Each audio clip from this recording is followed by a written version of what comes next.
안녕하세요, 제이전입니다. 18kg이나 벌크업을 한 조우진님과 지창욱님의 조합이라 안 볼 수가 없는 조합으로 강남 비사이드가 11월 6일 디즈니 플러스에서 시작을 했습니다. 디즈니라는 이름과는 상당히 어울리지 않는 작품 같지만 최악의 악을 재밌게 보셨던 분들이라면 새로이 등장한 이 범죄물에 시선이 갈 수밖에 없을 듯 합니다. 출연진들도 출연진인데다가 열혈 형사와 열혈 브로커가 손을 잡고 사건을 파헤친다는 것도 상당히 흥미로워서 벌써부터 수작이라는 소리를 듣고 있다는데요. 최악의 악팀이 만든 강남 비사이드, 그 분위기는 그대로 안고 가면서도 새로운 이야기로 흥미를 돋우며 거악에 맞서서 어떤 방식으로 정의를 실현할지 너무 궁금해집니다. 이 이야기는 3년 전으로 거슬러 올라가 마약과 형사 동우와 후배들이 단독으로 비밀클럽에 들어서는데 어떻게 그 소식을 들었는지 선배 주윤이 나타나 막아서죠. 이미 그때부터 냄새가 폴폴 나기는 했습니다.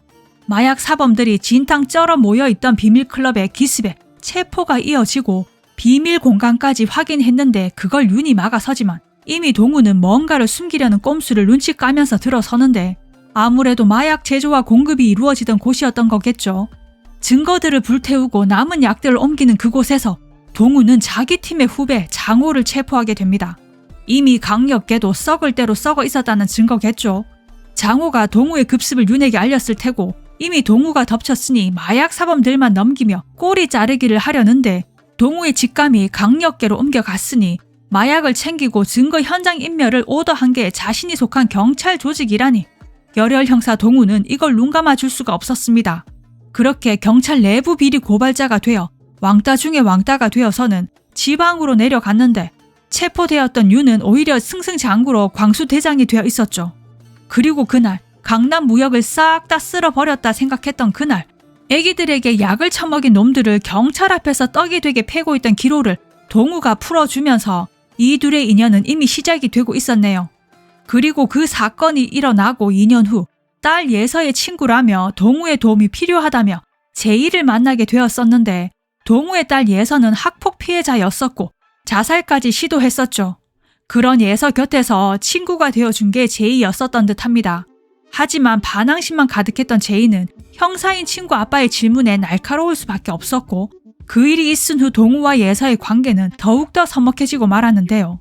일진들에게 괴롭힘을 당해 학교 옥상에서 뛰어내려 사망했다는 아이와도 어쩌면 이 이야기는 연결이 될 듯합니다. 다크웹도 등장을 하고 몰카와 몰카 매매, 그 영상 속의 피해자들 마약과 성매매, 이 모든 쓰레기 같은 것들이 똘똘 뭉쳐진 집약체 스토리가 파헤쳐질 듯하군요. 그리고 돌아온 현재 강남으로 복귀해 사건을 해결하라는 제안을 받았음에도 동료 경찰의 옷을 벗게 했다는 이유로 왕따를 당했던 동우로서는 복귀가 쉽지가 않아 보였는데요. 동우는 복귀를 해야만 했습니다. 자해가 심해진 자신의 딸 혜서, 그리고 실종되었다는 제니의 영상, 그 영상 속 제니가 바로 혜서의 친구 제이였으니 말이죠. 클럽에서 접대를 하던 제이에게 보이는 문자들에 화장실에서 약을 토해내며 숨겨두었던 전화로 친구 정화에게 그곳을 빠져나오라는데 이미 클럽 사람들은 제이를 쫓고 있었죠. 그 이유는 바로 제이와 정화가 찍었던 10분 길이의 동영상, 절대 세상에 알려져서는 안 되는 동영상, 세상에 알려지면 자신들의 조직 따위가 무너지는 건 그냥 한순간일 그 동영상, 그 속에 어떤 엄청난 거물들이 뭔 짓을 하는 게 찍혀 있을지 안 봐도 비디오 같지만 멘탈을 뒤흔드는 스토리일 듯 하기는 합니다. 아무튼 사람을 죽이며 쾌락을 탐하는데 오 마이 갓, 그 흔적을 깔끔하게 처리해주는 클리너까지 등장을 하니 아무래도 강남에서 벌어지고 있다는 연쇄 실종 사건과도 관련이 있을 듯 한데요. 연쇄 실종 사건이라지만 이미 판은 다 짜여져 있었군요. 누구는 사고를 치고 그걸 전문 클리너 팀들이 깔끔하게 청소해주고 광수대장 윤과 탁 검사장이 합을 맞춰 사건을 정리하고 드라마를 드라마라고만 생각할 수 없으니 역겨운 역 같은 상황들을 지켜보는 시청자로서는 뒷골이 땡길 수밖에 없네요. 사고를 치고서 겁에 질려 도망친 제이를 기로가 찾으면서 마약쟁이들이 정화를 붙잡고 있다는 걸 알게 되죠. 그 사이 끌려간 정화는 유명 연예인 준서와 그 무리들에 의해 죽임을 당하게 되고 클리너가 도착하기 전 정화의 죽음을 알게 된 기로는 정화의 시체가 사라지기 전에 정화를 지하철 내부에 발견되게 해버려서는 그 누구도 이 사건을 묻을 수 없게 만들어버립니다. CCTV에 자신의 얼굴까지 까버리면서 말이죠. 약쟁이들을 극도로 증오하는 기로에게도 분명 무언가 사연이 있어 보이네요. 근데 정화의 죽음을 안 제이가 사라져버립니다.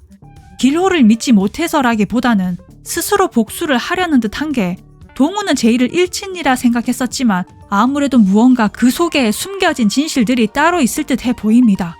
은밀하게 처리하면 누구도 찾지 않을 클럽에나 들락거리는 업소녀의 실종으로 처리될 수 있었던 정화의 죽음을 기로가 지하철역에 정화의 시체를 발견되게 했음에도 기로가 살인을 저지르고 시체를 유기한 그림으로 너무나도 쉽게 짜여지는 판이었고 지방대 출신의 연줄도 없는 평검사 서진의 승진을 위한 발악을 눈여겨본 탁검사는 자신을 위해 칼춤을 쳐줄 인물로 서진을 픽하면서 정의 따위는 이미 아웃 오브 안중인 광수대장 윤, 탁검사장, 서진이 엔딩 크레딧을 만들고 준서와 준서의 매니저 사이키가 무대 세팅을 해서는 길호를 불러내는데요.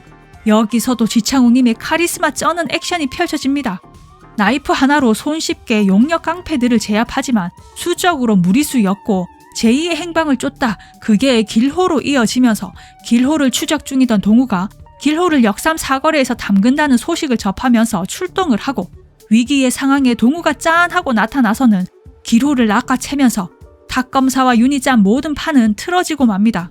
그 사이 하이에나 클럽의 얼굴마담이다 하던 준서는 기획사 사장 강수를 제거해버리면서 바지 사장이 아닌 찐 사장이 되려 하고 부패 검사, 부패 형사의 먹잇감 기로 앞에 동우가 등장을 하면서 3년 전의 역사가 있는 이들의 대치 상황은 윤에게도 상당히 달갑지가 않은데 그 사이 강으로 뛰어드는 기로.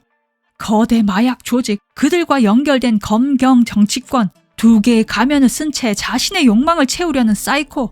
기존의 범죄 드라마와는 어떤 차별화된 전개를 펼칠지, 어떤 반전과 액션들로 우리들이 예상하지 못하는 충격을 안겨줄지, 등장하는 인물들이 어떻게 서로 얽히고 설켜서는 스토리가 진행이 될지, 건달로 위장했던 경찰에서 찐 강남 뒷골목 브로커로 변신한 야생미 넘치는 지창욱님의 연기도, 언제나 미친 존재감을 보여주는 조유진님의 미친 경찰 연기도, 역시나 씬 스틸러인 김형선님의 연기도, 봄날의 따뜻한 햇살 같았던 이상한 변호사 우영우의 친구에서 승진의 안달난 검사로 변신한 하윤경님의 연기도, 발부작이라 초스피드로 흘러갈 스토리라인도 그저 기대감만 만땅입니다.